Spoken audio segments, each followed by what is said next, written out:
Eu tenho que ter a vida, eu tenho que ter a palavra, eu tenho que ter a presença de Jesus Cristo, eu tenho que ter a comunhão com o meu próximo, eu tenho que amar aquele que me magoou, eu tenho que perdoar aquele que me condena, eu tenho que levantar aquele que me veio no chão, eu tenho que dar ânimo àquele que está triste, eu tenho que ter a palavra de vida, e a palavra de vida se chama arrependimento e convertimento a Jesus Cristo. Essa é a palavra. Para eu fazer uma missão agora, eu preciso conhecer daquele que eu estou pregando. E como é que eu vou conhecer aquele que eu prego? É quando eu renuncio algo na minha vida e começo a jejuar. É quando eu vou para o joelho. A Bíblia me ensina uma coisa em Lucas 7,36, que quando uma mulher sai da sua casa, ela chega até a casa do fariseu, até o encontro com Jesus, aquele que é dono da vida, aquele que veio para perdoar, aquele que foi cordeiro, aquele que deu a vida por mim e por você, aquele que veio como missionário, sem direito à remuneração.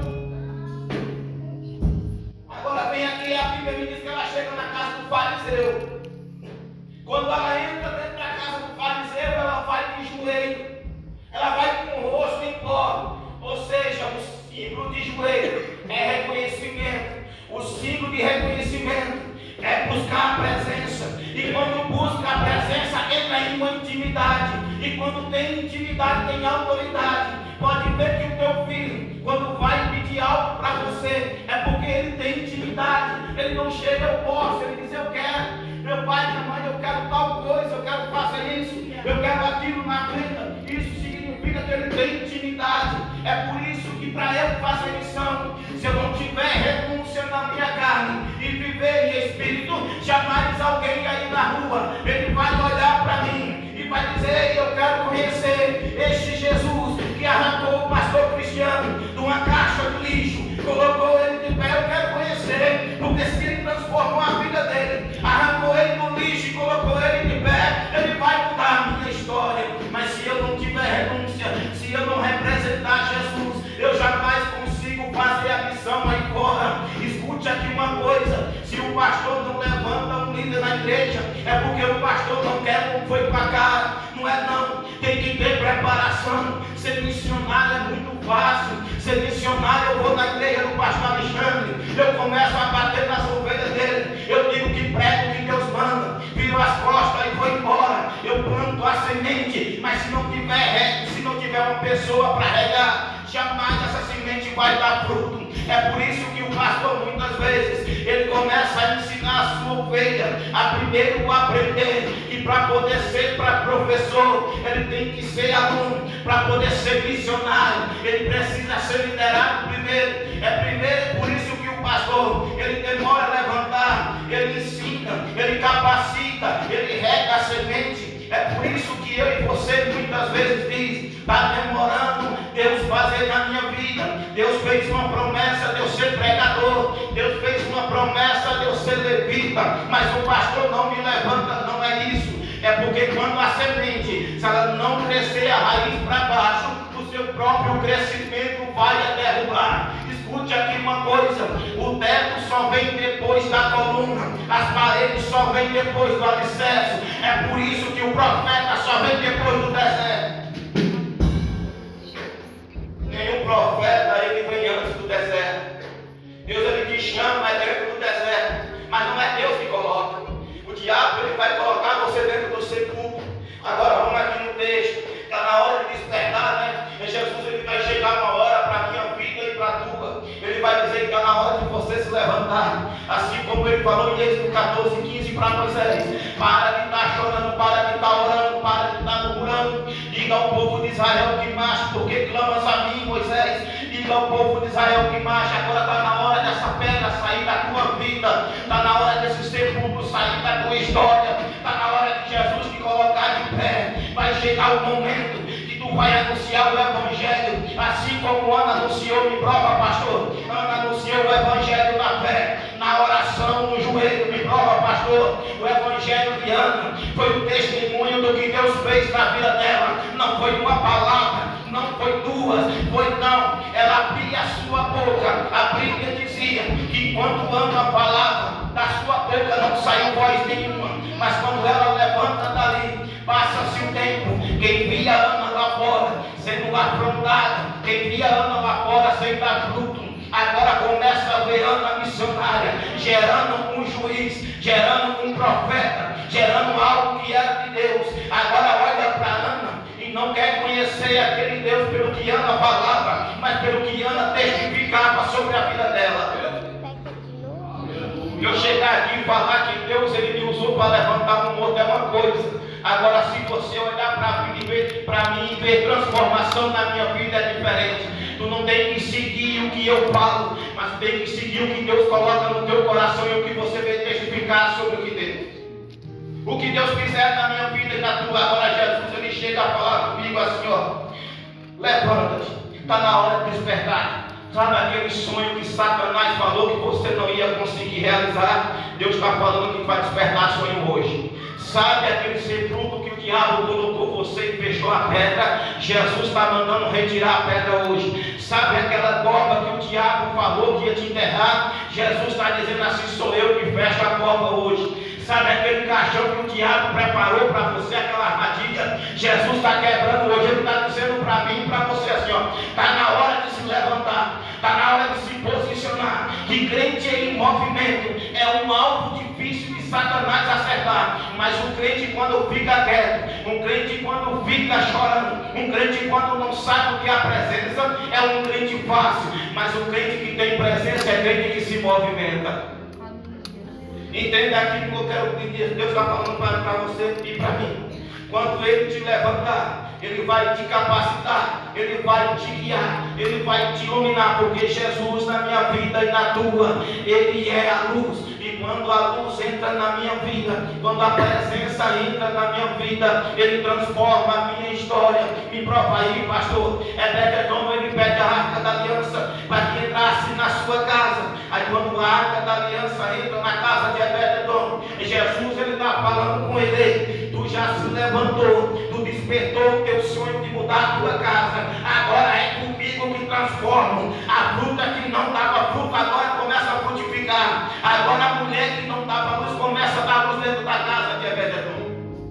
Entenda aqui uma coisa. Jesus ele quer entrar na minha vida e na tua. Ele quer entrar na nossa casa. Ele está mandando aí você despertar. O que eu vejo, o que eu olho, nessa caminhada que eu venho andando, é que quando Jesus ele começa a usar o pregador para começar a nos avisar que precisamos ter posição, precisamos nos posicionar para Ele. Muitas vezes não queremos aceitar, muitas vezes achando que a palavra é dura, mas o que Jesus está dizendo para mim e para você, assim como Ele falou há 15 anos atrás, se tu quer mudar a tua história, se tu quer sair da caixa de lixo cristiano, tu tem que aceitar o que eu tenho para a tua vida. Se você quer sair desse sepulcro hoje, se você quer despertar sonhos que está sendo adormecido, precisa se levantar e aceitar Jesus como seu único Salvador.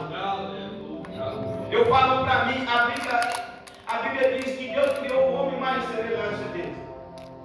Agora, quantas vezes eu e você olhou para o espelho e se perguntou: será que eu sou imagem e semelhança de Deus? Não fizemos isso nunca. E achamos que pregar o Evangelho é pregar espírito. As pessoas têm que ver em mim e você o amor que Cristo pregou aqui na terra. Jesus, ele em nenhum momento ele vai expor o pecador. Jesus em nenhum momento vai expor a pessoa que cometeu erro.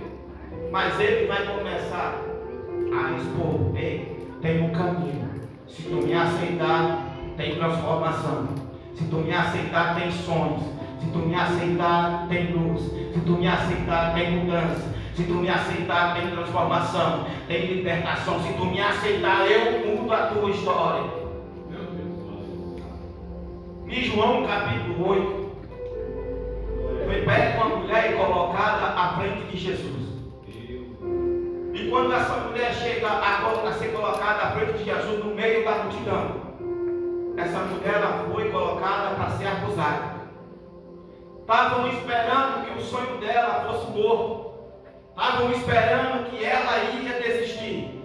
Mas quando ela olha para Jesus, Quando ela olha para Jesus, ela vê transformação. Quando ela olha para Jesus, ela vê perdão. Quando ela olha para Jesus, ela vê vida, ela vê esperança. E quando eu e você olhar para Jesus, a gente tem que ver sonhos renovados na nossa vida. Você quer fazer missão aí fora, faça como Ana fez. Alguém tem que olhar para você. Alguém tem que olhar para você e ver o sonho continuando no Evangelho de Cristo. Não adianta eu pegar uma caixa e sair anunciando aí na rua. Fazer a missão é muito bom. Eu e o pastor Everton, nós estamos indo num lugar onde as pessoas estão se recuperando, onde as pessoas elas estão se tratando. E quando eu fui ministrar lá terça-feira, eu achei que estava abençoando, quem saiu abençoado foi eu. Eu comecei a entender uma coisa. E quando eu ministrava o Evangelho de Jesus, aquelas pessoas, aqueles homens olhavam para mim e via a diferença. E quando terminou a mensagem, ele veio falar para mim assim: olha, eu vejo você brilhando quando prega. E eu olhei assim, eu falei: Jesus, muito obrigado pela tua misericórdia, pelas minhas falhas, mas muito obrigado para quando as pessoas olharem, ver alguém diferente. Então eu e você, quando sair dessa porta hoje, alguém vai olhar aí fora e vai dizer assim: aquele homem, aquela mulher saiu diferente daquela casa. Eu quero conhecer quem é o dono daquele lugar. O teu testemunho traz alma para a casa de Deus. O teu caráter de crente traz alma para a casa de Deus. A tua humildade de aprender traz aluno para a casa de Deus. A tua humildade de entender que tu é pai, tu é filho, não é pai, vai trazer irmãos para a casa de Deus. Escute aqui, meu irmão. O que eu e você precisa entender é que nenhum sepulcro foi feito para quem foi chamado por Deus. Porque quando Lázaro entra lá, Jesus tira ele para fora. Quando Jesus entra no sepulcro, o Espírito Santo ele traz ele para fora. Quando eu e você entra na caverna, Deus nos trouxe para a igreja, para a gente cultuar e entender que a nossa missão ainda não parou, a nossa missão ainda não cessou, a nossa missão ainda precisa continuar. E para a minha missão e a tua continuar, precisamos entender que só Jesus pode tomar a direção aonde a gente vai ministrar o Evangelho. Agora eu quero que a igreja entenda uma coisa. Se Deus está mandando você despertar, se Deus está mandando você se levantar, se Deus está mandando você se posicionar, é porque Ele não quer que você fique no chão. Eu vou te provar dentro da Bíblia. Em Jeremias 18, vem a palavra do Senhor a Jeremias: levanta e desce. A palavra levantar está dizendo que Jeremias estava sentado ou deitado. Ele estava descansando. Deus está dizendo assim: levanta e desce que tu vê as minhas obras. Mas o levantar de Jeremias não era pecado. O descer de Jeremias não era ele. O descer de Jeremias é porque ele tinha comunhão. Mais uma vez eu volto ao começo da administração. Quer fazer missão, tu tem que ter comunhão com Jesus Cristo. Tu quer fazer missão, tu tem que ter a palavra de Jesus. Tu quer fazer missão, precisa ser testemunho da obra de Deus. E para ser testemunho da obra de Deus, eu tenho que ter obediência à palavra. Eu tenho que ter obediência ao meu pastor. Eu tenho que ter obediência ao que Deus manda. Eu tenho que ter obediência à minha liderança dentro da casa. Quando chegar o momento de você sair pelaquela porta para fazer a missão, tu vai sair capacitado debaixo da cobertura de Deus e do teu pastor. Não sei porque Deus está sempre tocando aqui nessa situação de liderança de pastor.